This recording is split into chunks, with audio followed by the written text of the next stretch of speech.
Hey everyone, and welcome back to the channel. Today, we're diving deep into an era of unprecedented wealth and cutthroat ambition, America's Gilded Age, a time when industrial titans built empires of steel and oil, reshaping the very fabric of the nation. But beneath the glittering surface of innovation and progress lay a brutal landscape of fierce competition, market instability, and endless price wars. Our story begins with the man who epitomized this era's relentless drive, Andrew Carnegie, the undisputed king of steel. Carnegie didn't just build a steel company, he forged an industrial colossus. His secret? Relentless efficiency and vertical integration. He owned everything, from the iron ore mines in Minnesota to the coal fields and the railroads that transported raw materials.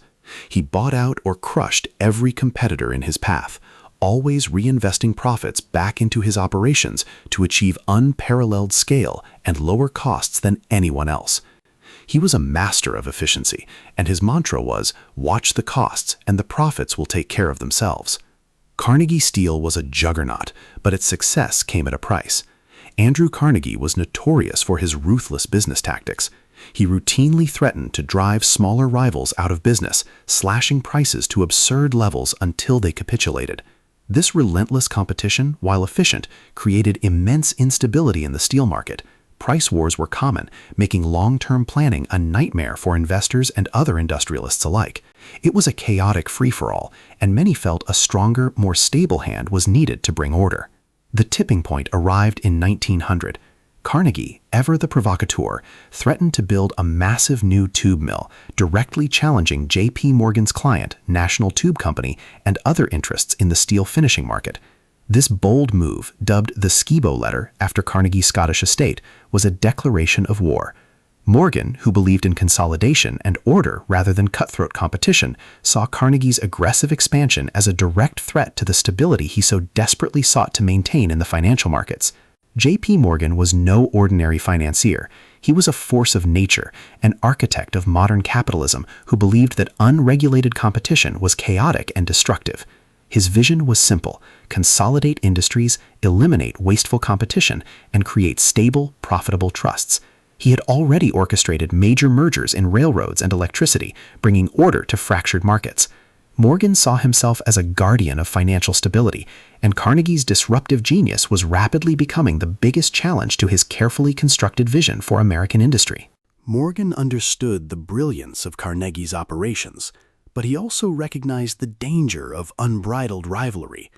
Every new mill Carnegie built, every price cut he implemented, sent ripples of fear and uncertainty through Wall Street. Morgan's ultimate goal wasn't just profit. It was stability, predictability. He wanted to create an industrial ecosystem where giants coexisted, not continually waged war against each other. Carnegie's actions were constantly undermining this vision, pushing the steel industry towards an unpredictable precipice, threatening broader economic stability. The spark that ignited the ultimate merger came at a lavish New York dinner in December 1900. Charles Schwab, Carnegie's brilliant and ambitious president, delivered an impromptu speech on the future of the steel industry. He argued passionately for consolidation, explaining how integrating various steel producers could eliminate waste, increase efficiency, and create unprecedented stability and profitability. Morgan, initially just an attendee, listened intently. Schwab's vision aligned perfectly with Morgan's own belief in order over chaos, offering a potential solution to the steel wars. Morgan was captivated. Schwab had articulated a pathway to transform the turbulent steel industry into a unified, stable powerhouse. Here was the perfect opportunity to address the Carnegie problem, not by fighting him, but by acquiring him. The sheer scale of such an undertaking was unprecedented, a financial Everest. But Morgan, ever the master strategist, saw not just the challenges, but the immense potential. He began to envision a single colossal steel company that would control every aspect of production, ensuring both efficiency and market equilibrium. The very next day, Morgan dispatched Charles Schwab to Scotland. His mission? To make Andrew Carnegie an offer he couldn't refuse. The negotiations were to be conducted in utmost secrecy, away from the prying eyes of the press and the volatile stock market. Schwab, known for his persuasive abilities and his close relationship with Carnegie, was the ideal emissary. This clandestine journey marked the true beginning of what would become the largest corporate acquisition in history up to that point, a secret pact that would reshape American industry. Carnegie, by 1900, was already planning his retirement. He was in his mid-60s and yearned to dedicate the rest of his life to philanthropy, giving away the immense fortune he had amassed. He famously quipped, "To die rich is to die disgraced." But first, he needed to liquidate his greatest asset, Carnegie Steel. Selling it seemed impossible. Who could afford such a gargantuan enterprise? Yet Schwab's arrival brought an unexpected possibility, a chance for Carnegie to secure his philanthropic legacy and finally step away from the relentless demands of industry. Schwab, acting on Morgan's behalf, presented the audacious proposal. Morgan wanted to buy Carnegie Steel, the entire empire. The offer wasn't just for mills and mines. It was for an entire industrial ecosystem. Carnegie, ever the shrewd negotiator, feigned disinterest, suggesting the price would be exorbitant. He was playing his hand perfectly, knowing the immense value of his enterprise and Morgan's deep desire for industrial stability. The stage was set for a negotiation that would determine the fate of not just two men, but an entire industry. Carnegie scribbled a figure on a piece of paper, then handed it to Schwab. The price? $480 million. In 1901, this was an unimaginable sum, equivalent to tens of billions today. It represented not just the tangible assets, but Carnegie's relentless spirit and market dominance. Schwab, stunned, immediately wired the figure back to Morgan. The ball was now in Morgan's court. Would he dare to pay such an astronomical price to fulfill his vision of a unified steel industry? Morgan's response was immediate and decisive. He accepted Carnegie's price without hesitation. The speed of his decision surprised everyone, a testament to his unwavering conviction and financial might. Telegrams flew across the Atlantic, details were ironed out, lawyers were engaged, all in a whirlwind of activity. The sheer complexity of acquiring and valuing such a vast enterprise, involving countless properties and subsidiaries, was a logistical marvel in itself. Yet, under Morgan's relentless direction, every piece began to fall into place with astonishing efficiency. And so, in a moment that would redefine American capitalism, Andrew Carnegie agreed to sell his steel empire. The transaction was a handshake deal, later formalized with meticulous paperwork, for an astonishing $480 million. Carnegie received his payment largely in bonds issued by the new supercompany. He famously said, "I'm out of the steel business." He had achieved his goal, to retire with an immense fortune and devote himself entirely to philanthropic endeavors, leaving the competitive steel market behind for good.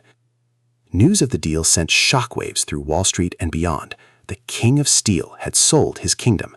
The sheer scale of the transaction was almost incomprehensible to the public. Business publications scrambled to cover every detail, speculating on the implications for industry, labor, and the national economy. It was a clear signal. The era of fragmented, cutthroat competition was giving way to an age of consolidation engineered by powerful financiers like Morgan. The industrial landscape of America was changing before everyone's eyes, and the world watched in awe. Morgan's vision, however, extended far beyond just Carnegie Steel. He planned to merge it with several other major steel-related companies he already controlled or had influence over, including Federal Steel Company, National Tube Company, and American Steel and Wire.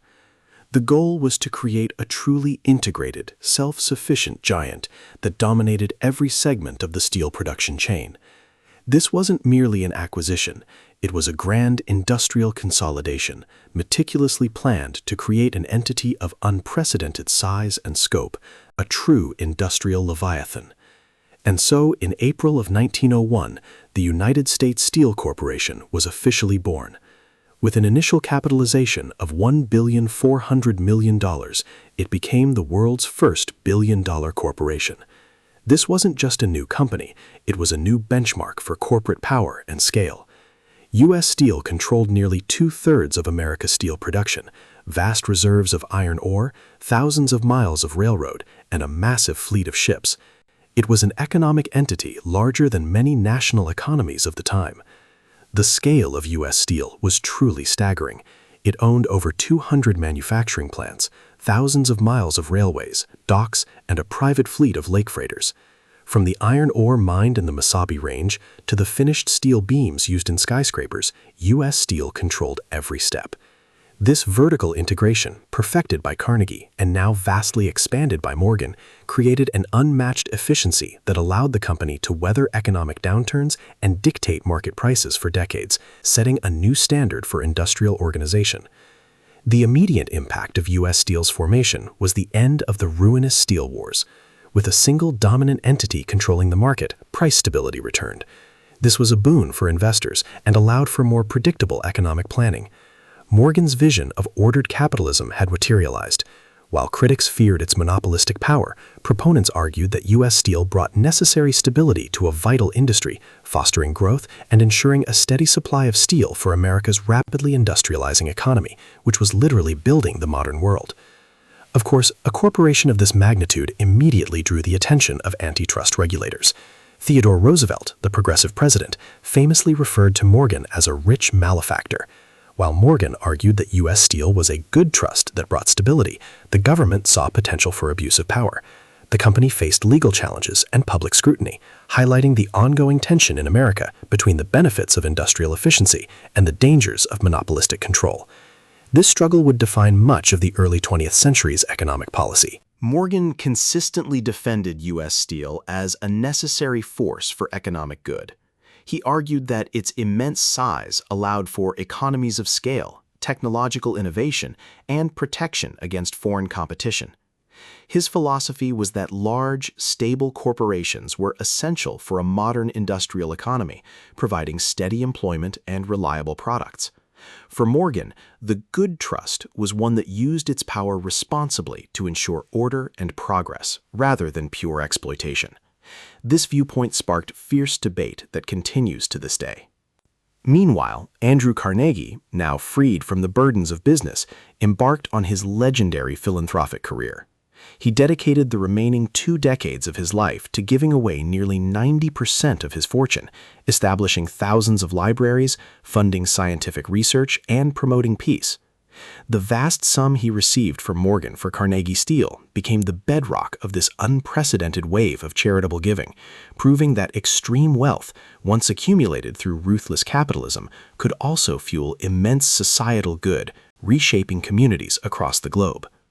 J.P. Morgan cemented his legacy as the era's ultimate financial architect.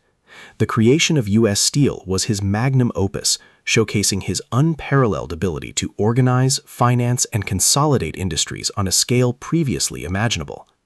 He not only brought order to chaos, but also created a blueprint for future corporate mergers and the rise of modern investment banking. Morgan's influence extended far beyond steel, shaping the financial landscape of America for decades to come and leaving an indelible mark on how businesses would be formed and funded. U.S. Steel endured as a symbol of American industrial might throughout the 20th century. It played a crucial role in 2 world wars, supplying the steel for ships, tanks, and infrastructure. While its market dominance eventually waned due to global competition and changing economic landscapes, its formation remains a pivotal moment in business history. It proved that vision, combined with unprecedented financial power, could engineer entire industries, shaping the trajectory of a nation's economic development for generations. The story of U.S. Steel is more than just a tale of 2 titans. It's a profound lesson in the evolution of capitalism. It shows how the relentless pursuit of profit and market dominance can lead to both destructive competition and, paradoxically, unprecedented consolidation for stability. It highlights the immense power wielded by individual financiers to shape economies, and the enduring debate over the role of monopolies versus free markets. Ultimately, it's a testament to the transformative power of capital, capable of building empires that literally define an era.